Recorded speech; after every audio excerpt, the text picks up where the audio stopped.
नमस्कार दोस्तों, आप सभी का मेरे चैनल में एक बार फिर से हार्दिक स्वागत है।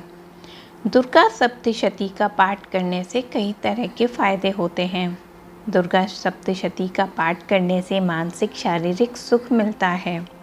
दुर्गा सप्तशती के कुछ खास अध्यायों के अलग अलग फायदे हैं, जैसे पहले अध्याय से चिंताओं से मुक्ति मिलती है, दूसरे अध्याय से कोर्ट कचहरी से जुड़ी परेशानियां दूर होती हैं और तीसरे अध्याय से दुश्मनों का नाश होता है। चौथे अध्याय से माँ दुर्गा के दर्शन का सौभाग्य मिलता है। इस तरह से हर अध्याय का अपना एक अलग महत्व है। आप नवरात्रि में हर एक दिन एक अध्याय अवश्य सुने। आज मैं आपको सुनाऊंगी अध्याय दूसरा।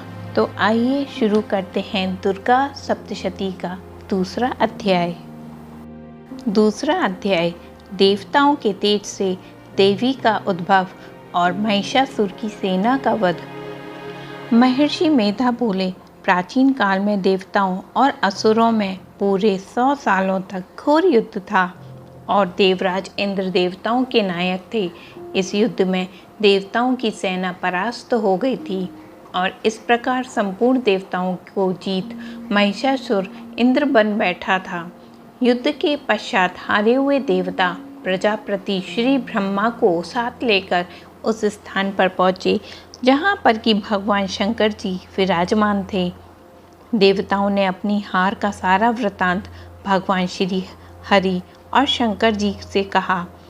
वह कहने लगे, हे प्रभु, महिषासुर सूर्य, चंद्रमा, इंद्र, अग्नि, वायु, यम, वरुण तथा अन्य देवताओं के सारे अधिकार छीनकर सबका अधिष्ठता स्वयं बन बैठा है।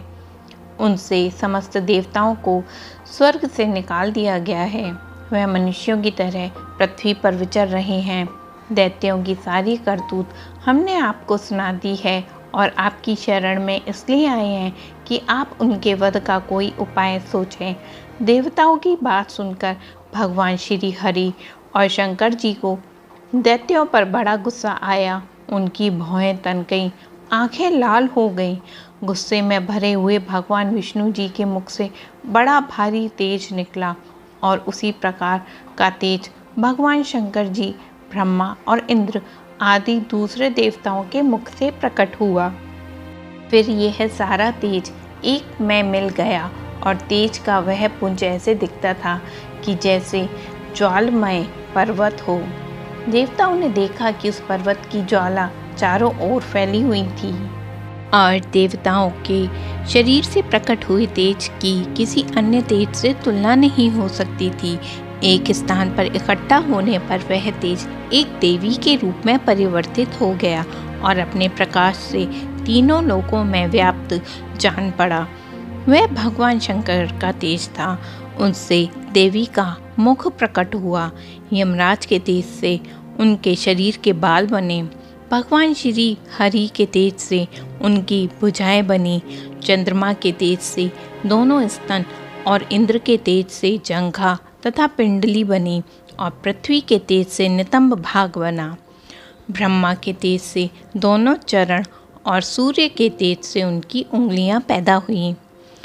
वसुओं के तेज से हाथों की उंगलियां एवं कुबेर के तेज से नासिका बनी। प्रजापति के तेज से उनके दांत, अग्नि के तेज से उनके नेत्र बने।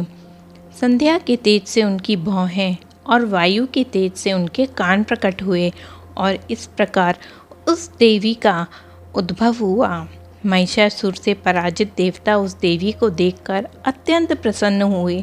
भगवान शंकर ने अपने त्रिशूल में से एक त्रिशूल निकालकर उस देवी को दिया और भगवान हरि ने अपने चक्र में से एक चक्र निकालकर उस देवी को दिया। वरुण ने अपने चक्र में से एक चक्र निकालकर देवी को दिया। वरुण ने देवी को शंख भी भेंट किया। अग्नि ने उसे शक्ति दी। वायु ने उसे धनुष और बाण दिए। सहस्त्र नेत्रों वाले देवाराज इंद्र ने उसे अपने वज्र से उत्पन्न करके वज्र दिया और ऐरावत हाथी का एक घंटा उतार कर देवी को भेंट किया। यमराज ने उसे काल दंड में से एक दंड दिया। वरुण ने उसे पाश दिया। प्रजापति ने उस देवी को स्फटिक की माला दी और ब्रह्मा जी ने उसे कमंडलू दिया और सूर्य ने देवी के समस्त रोमों में अपनी किरणों का तेज भर दिया। काल ने उसे चमकती हुई ढाल और तलवार दी और उज्ज्वल हार और दिव्य वस्त्र भेंट किए और इनके साथ ही उसने दिव्य चूड़ामणि दी, 2 कुंडल, कंकड़, उज्ज्वल अर्धचंद्र, बाहों के लिए बाजूबंद, चरणों के लिए नुपुर, गले के लिए सुंदर हंसली और उंगलियों के लिए रत्नों से बनी हुई अंगूठियां दी। विश्वकर्मा ने उनको फरसा दिया और साथ ही कई प्रकार के अस्त्र एवं कवच दिए। इसके अतिरिक्त उनसे कभी न कुम्हालने वाले सुंदर कमलों की मालाएं भेंट की। समुद्र ने सुंदर कमल का फूल भेंट किया। हिमालय ने सवारी के लिए सिंह और तरह तरह के रत्न माँ देवी को भेंट किए। यक्षराज कुबेर ने मधु से भरा हुआ पात्र और शेषनाग ने उन्हें बहुमूल्य मणियों से विभूषित नागहार भेंट किया। इसी तरह दूसरे देवताओं ने भी आभूषण एवं अस्त्र देकर उनका सम्मान किया। इसके पश्चात देवी ने उच्च स्वर से गर्जना की। इससे इस भयंकर नाद से पूरा आकाश गूंज उठा। देवी का वह उच्च स्वर हुआ कि सिंहनाद समा न सका। आकाश में उनके सामने छोटा प्रतीत होने लगा।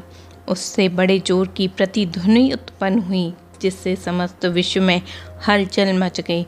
समुद्र कांप उठा, पृथ्वी डोलने लगी और सारे पर्वत हिलने लगे। देवताओं ने उस समय प्रसन्न हो सिंहवाहिनी जगतमया देवी से कहा, देवी तुम्हारी जय जयकार हो। इसके साथ ही महर्षियों ने भक्ति भाव से विनम्र होकर उनकी स्तुति की। संपूर्ण त्रिलोकी को शोकमग्न देखकर दैत्यगण अपनी सेनाओं को साथ लेकर और हथियार आदि लेकर सामने खड़े हुए। महिषासुर के क्रोध की कोई सीमा नहीं थी। उसने क्रोध में भरकर कहा, ये सब क्या उत्पाद है। फिर वह अपनी सेना के साथ उस ओर दौड़ा जिस ओर भयंकर नाद शब्द सुनाई दिया था और आगे पहुंचकर उसने देवी को देखा, जो कि अपनी प्रभा से तीनों लोगों को प्रकाशित कर रही थी। उनके चरणों के भार से पृथ्वी दबी जा रही थी।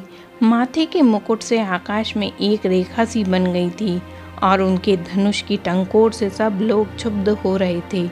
देवी अपने सहस्त्रों भुजाओं को संपूर्ण दिशाओं में फैलाए हुए खड़ी थी। इनके पश्चात उनका दैत्यों के साथ युद्ध शुरू हुआ। कई प्रकार के अस्त्र शस्त्रों से सब सारी दिशाएं उद्भाषित होने लगी। महिषासुर की सेना का सेनापति शितुर नामक एक महान असुर था। वह आगे बढ़कर देवी के साथ युद्ध करने लगा और दूसरे दैत्यों की चतुरंगी सेना के साथ चमार भी लड़ने लगा। 60,000 महारथियों को साथ लेकर उद्रग नामक महादैत्य आकर युद्ध करने लगा और महाहनु नामक असुर 1 करोड़ रथियों को लेकर, आसीलोमा नामक असुर 5 करोड़ सैनिकों के साथ लेकर युद्ध करने लगा। वाशकल नामक असुर 60 लाख असुरों के साथ युद्ध में आ डटा। विडाल नामक असुर 1 करोड़ रथियों के साथ लड़ने को तैयार था।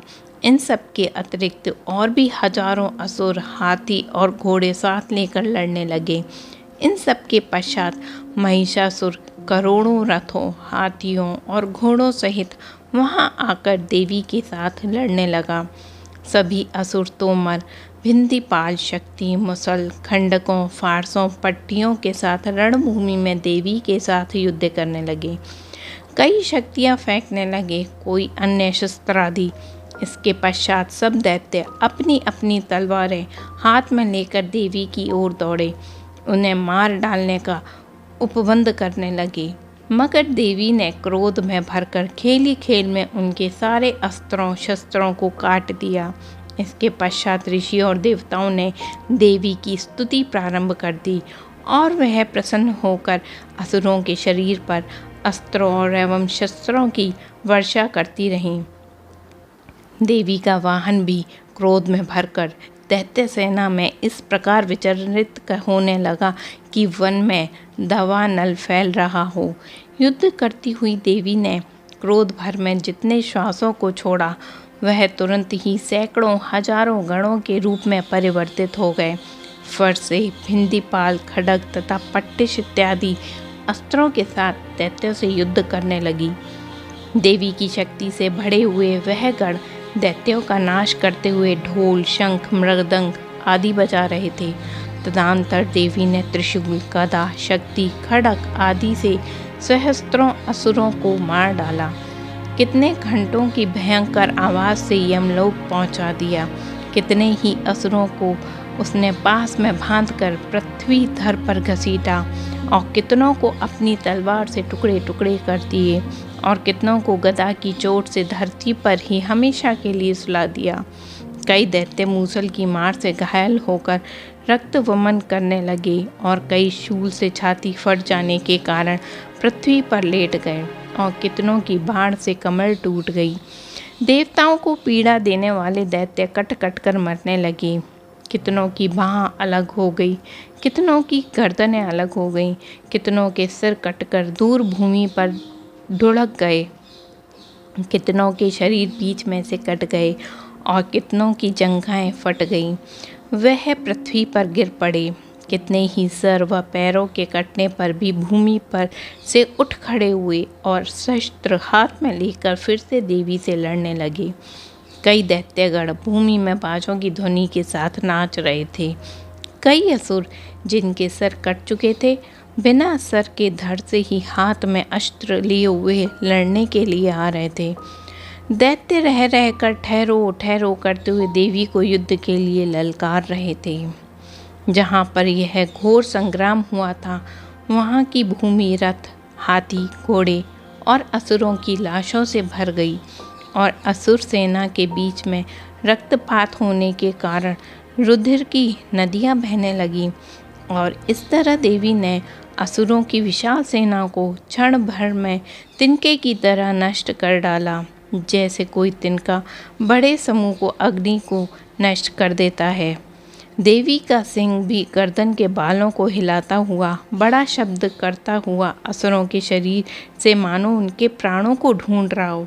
वहाँ देवी के गणों ने जब दैत्यों के साथ युद्ध किया तो देवताओं ने प्रसन्न होकर आकाश से उन पर पुष्पों की बरसात की।